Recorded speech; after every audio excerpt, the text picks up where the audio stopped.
It often happens that even, when we are scrolling through the news feed of Facebook and we are going through any of the articles that we randomly come across, and we try to find the source of all of those articles, we go to that. But when it comes to the domain of mind, a lot keeps happening over there. But never ever we really inquire about it, that what is the source of that thought that is there. We so very much get identified with that thought that we feel that, oh, this is me that is really thinking and must act as per that. And maybe that is also one of the causes of our suffering, that we pursue it. Going to the source is such a great method,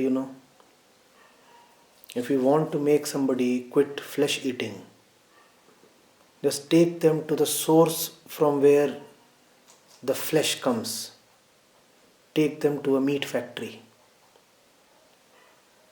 Take them to an animal farm.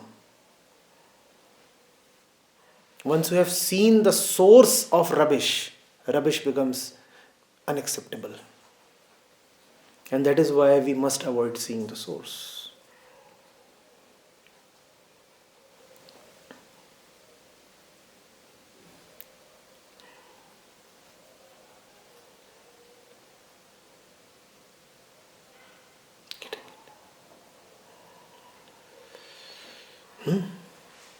Now you know why sex is performed in a dark room.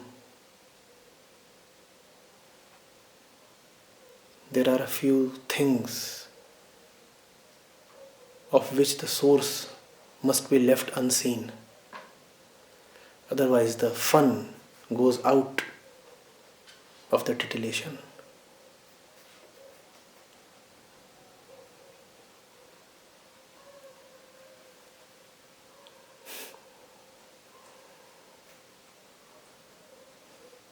Knowledge is dangerous. Self-knowledge is even more dangerous.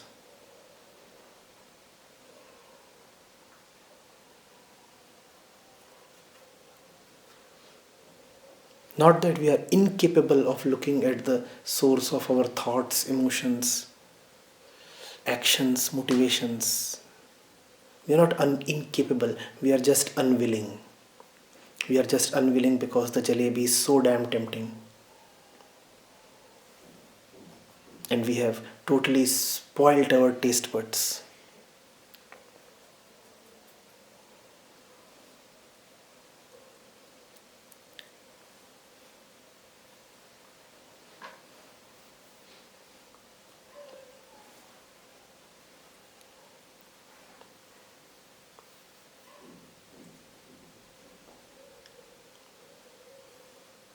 Some people won't even look at the expiry date of their favorite food items,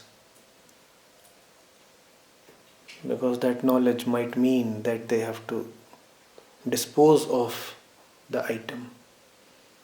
Just eat it and remain blind.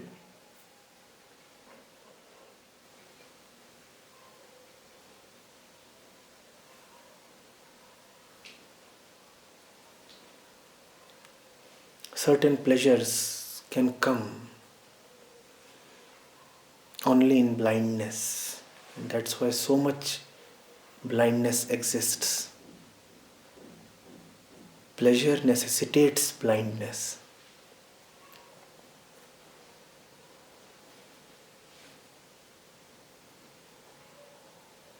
Now you also know why it is so difficult to teach.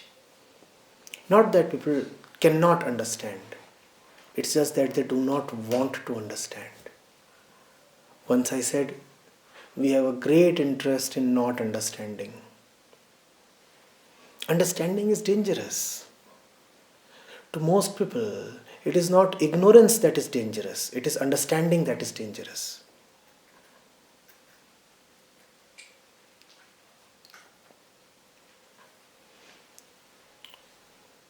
And the funny thing is, you know that understanding is dangerous, which means that you also know that you are living in a sandcastle. You also know that you are living in the city of delusion. You also know that you're living in darkness, and that's why you're so afraid of the light. And that's counterintuitive. You'd think that somebody living in darkness would pray for light. Wrong. Those who are living in darkness are mortally scared of light.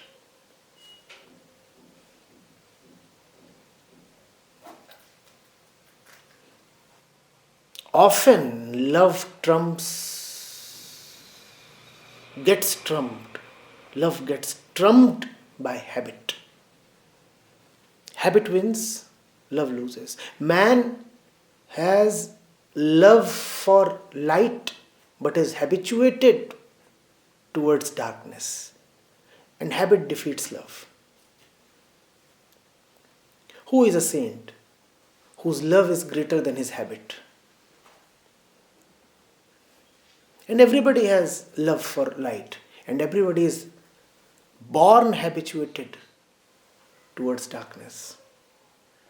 What will you let win, love or habit?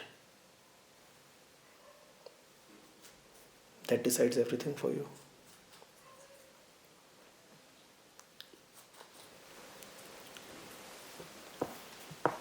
Charity, in moments of this deep pleasure that you just now taught us, and what is the way to remember the source?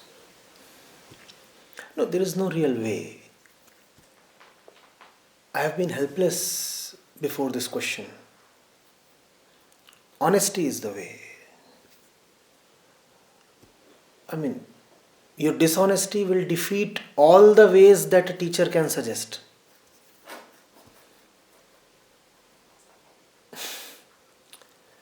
I can suggest you a way to reach somewhere, but you are the driver of your car. If you don't want to reach there, would any way be useful? So honesty is the way. It's a very tactless answer, and many people will say it's a useless answer. But I have never known any other answer. To me, it all boils down to that one innocent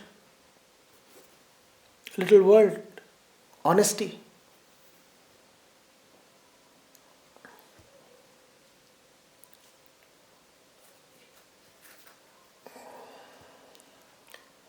You already know of it. And if you don't know of it, I'm there to remind you of it. But after you have known, you have been reminded, the ball is in your court. Now what can the Guru do? Now what can the scriptures do? Now what can any kind of help or helper do? You don't want it. It can't be pushed down your throat.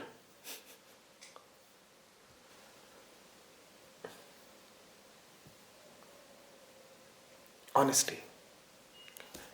If it's there, it's there. It's not there, it's not there. And sometimes I've been asked how to bring about that honesty. That's the same question about ways, just rephrased. So then I say, prayer. In what way can we become more honest? Pray. There is no way. Just pray. Just pray.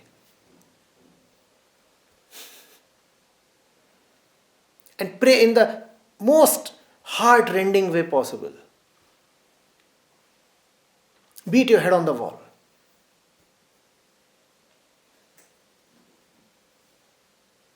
Express your desire. Just as you express all your other desires, your desire for money, for pleasure, for prestige, for sex, for all the attractive objects of the world. Just as you express your desire for all these things, manifest your desire for liberation as well. Go beat your head on the wall.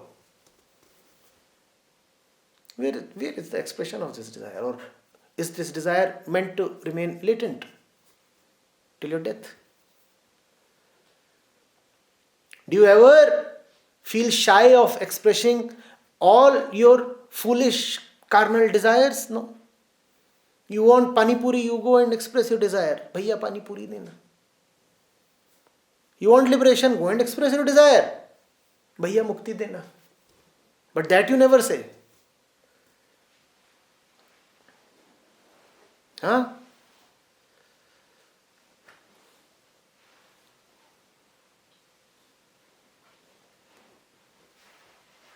If you really want it, then clamor for it. Create a scene. Go wild. If your God doesn't listen to you, bring down the temple. Tell him you can't withhold it. I want it. Bhaiya mukti dena.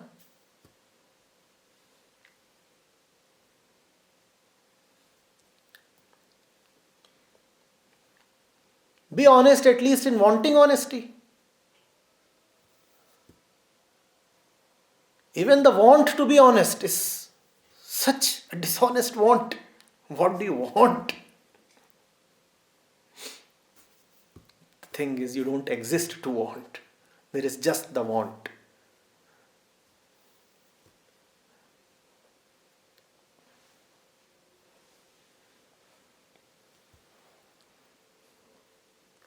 So much effort and energy you put in nonsense.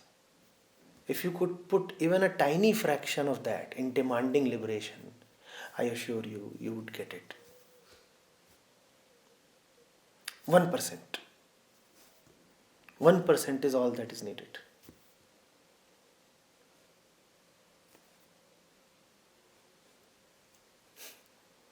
Budget 1% of your life and its resources towards liberation, and miracles will happen.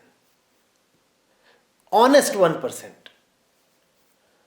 Not the 1% of the kind where you say, I'll devote 1% of my monthly salary to some noble cause. No, not that kind of a thing. First of all, you have to really measure the depth of your wastefulness. First of all, you have to really measure the unlimited extent to which you are sold out to nonsense. And then, of that unlimited investment, you have to measure 1%. Now 1% of something unlimited is also unlimited. Your foolishness is unlimited. And if your devotion has to be 1% of your foolishness, then your devotion has to be infinite.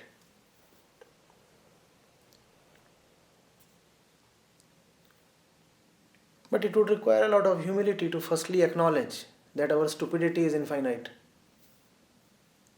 The moment you acknowledge that your stupidity is infinite, the right investment has been made.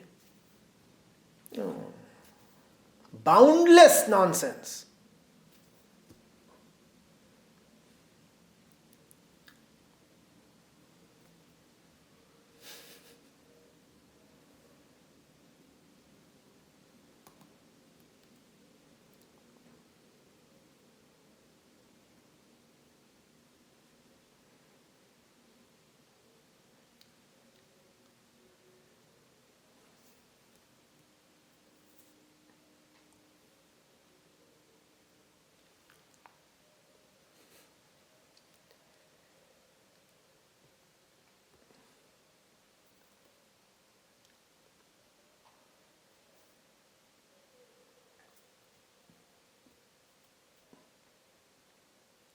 One day has infinite time,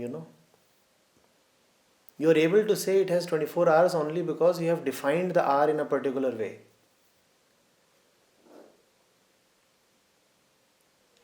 A day has just 24 hours, but how many minutes does a day have?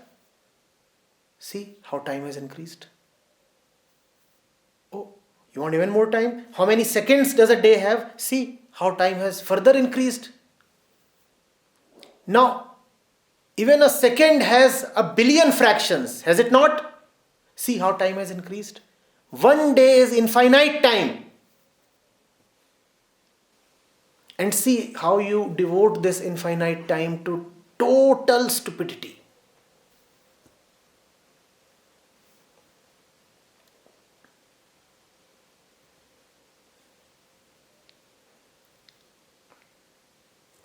And the billionth part of a second is precious. Saints have told again and again this to you. Be very mindful of time. See where it is going. The billionth part of the second is life. And you just dump it away.